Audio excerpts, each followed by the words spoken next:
Hey everybody, welcome back. And it's time to start another new project. I know you're kind of wondering why it is that we're jumping from one project to the next. The last one, which was that NCAA database, was okay. It was fun to use the logos. It was fun to play around with these teams that I wouldn't play around with otherwise. But there were some problems with it. And I would say the biggest problem with that database was the lack of transfers and the fact that we were just kind of going through the motions from game to game and season to season. So we're done with that save. That is gone. What are we going to do next, do you think, you ask? And that's the thing that I asked myself yesterday when I decided that it was time to move on. And for a little while, I thought maybe I should go back to Germany and mess around a little bit with things that are in the lower leagues. And I thought, well, maybe not. I don't know if this is really what I want to do. And do I really want to get into a save that might, really take over or whatever? What I'm going to do is I'm going to do what I've really wanted to do now for a little while. We're going to do a Hexagon challenge save. Now, if you are not aware of what the Hexagon challenge is, maybe you don't follow the Sports Interactive message boards, maybe you're not that deep into Football Manager world and stuff. The Hexagon challenge is where you win the Champions League in all six continents that have it. So this would be Oceania, Africa, Asia, North America, South America, and Europe. This is similar to the more common Pentagon Challenge, which is Africa, Asia, North America, South America, and Europe. You can do the Pentagon Challenge with the base Football Manager game without any add-ons because you can play in South Africa. That allows you to theoretically win Africa, and you can win Asia with, there's like South Korea, China, a couple of nations like that. I guess you could do it from Malaysia if you're really ambitious. So you could do the Pentagon Challenge with the base game, but for the Hexagon Challenge, you have to use editor data files that have been created by people to open up things like the game in countries in Oceania, throughout Africa, and a bunch of other places. I wanted to do this before. I was waiting for the infamous Dave the Editor to finish up the very final touches on his Around the Globe Mega Pack. He has apparently had a couple of family things happen that has delayed things, and I'm at the point right now where I can't wait much longer, so I'm going to do this without his completed work for Concaific, which is North America. Instead, we're just going to use a couple of things that we've put together from other editor data files. We'll kind of put it all together and sort of see how it works. The thing that I am using as the base for all of this is the work that Dave INCID has done. I'm going to do something that's a little bit odd here. I'm going to link to his Patreon page in my video, even though I have absolutely no financial connection with this guy at all. The reason why is because the work that he does is very, very good. I'm going to do my best to not show everything that he recommends in terms of like the detail settings in the game and how to set this sort of thing up so that your computer doesn't like take a million years to go from step 1 to step 2. But I want to keep whatever he has that's behind the Patreon wall, but just know that I am using his setup and his ideas, and we're going to kind of go through this together and see where it comes. Now, my computer, as good as I think it is not necessarily good enough for this type of project. The Intel i5 processor I have has 6 cores and 6 threads, which is not really recommended. I would love it if I had a whole bunch of money. I could go out and build my own computer and stick Linux on it. Well, I did it already on this one, but stick Linux on that one and get a really nice brand new AMD processor and be able to run this at a very high speed.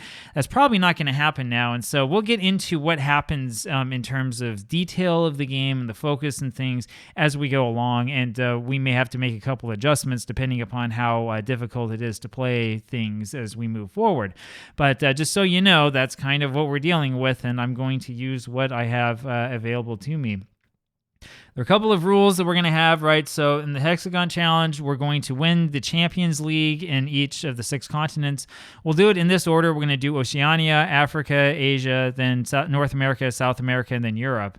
And to make this so that it's watchable, as has been the case up to now, I'm not going to use any episode numbers or anything like this. I will have different playlists that will organize things out by different regions and perhaps by different countries, depending on what happens, and we'll just play it and see what happens. I thought about how to start this off. What's going to happen in the beginning is I'm just going to start off as an unemployed manager, and we're going to find a team in OFC over in Oceania that will hire me. and we'll see where we can go from there. And that's just going to be the start of it. I'm going to keep the rules really simple. I do this in part because I've seen what other people have done is they've tried the crazy Hexagon challenge and have failed on message boards. We're not going to have a whole bunch of rules about, well, I can't go to this country or that country. None of that's going to happen. I'm going to go to the places I want to go. We're not even going to do the Lelujo rule of, oh, the next step has to make sense. No, whatever. We're going from this content to that one. We'll just see what happens and see what's available, and we'll work with what we have. The rules that I have are going to be, number one, no downloaded tactics, which I know is odd because I've been using that a lot lately. We're going to get rid of that. We're going to make this a challenge again. There will be no more of this. We go out and win every match because we're super. No more of that at all. Rule number two is hardcore mode. That's going to remain a thing, which means no star ratings. There are attributes. You can tell them in the Mustermann skin, but it's really hard to tell them apart from each other because they're just like little dots of different colors and stuff. I mean, it's not something I pay that much attention to anyway. I know others do. I'm not going to look at it that much. We're going to try to figure out things without using the attributes as if this were a real life team. And the final rule is that I will video and upload every single match, like regular season match that counts, including cup matches, and we'll show that to you. That does mean that this save will probably take a very, very long time, and I am prepared for that. Hopefully my computer is as well. I am prepared for that in terms of the psychology of the project. Now, the reason why I do that is because I prefer to allow the videos that I create to sort of temper my pace and prevent me from sitting around playing this game from 8 to 10 or more hours a day, which I might have to do anyway if the processing is really slow. We'll see what happens. I also want to make sure that everything that I experience is something that you can experience as well. I'm going to keep doing 2 videos per day as much as I can. Hopefully this will open things up so that there's more insight and more interesting things that we can look at together and how things work, and will not be quite as closed off as the xenophobic save that we just finished up. In addition to that, there's going to be a couple of changes that will come to the way that I talk about stuff on the blog that goes along with this channel, which most of you probably haven't looked at.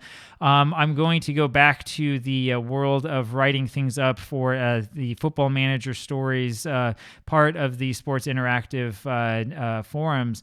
And we'll try to be a little bit more active there as well. The reason for that is because it's helpful for my own creativity. I'm going to try to have a little bit of a different approach this time, though. So instead of just like having one article come out every day with one match, I'm probably going to write some evergreen content as well. And we'll do my best to sort of make things chopped up and make them interesting again.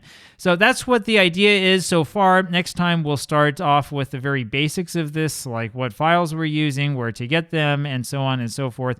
It's going to be a little bit slow here in the early going, so be aware that the first games will take a couple of days here. It's going to take me a while to get this set up and get this going the way that we want it to.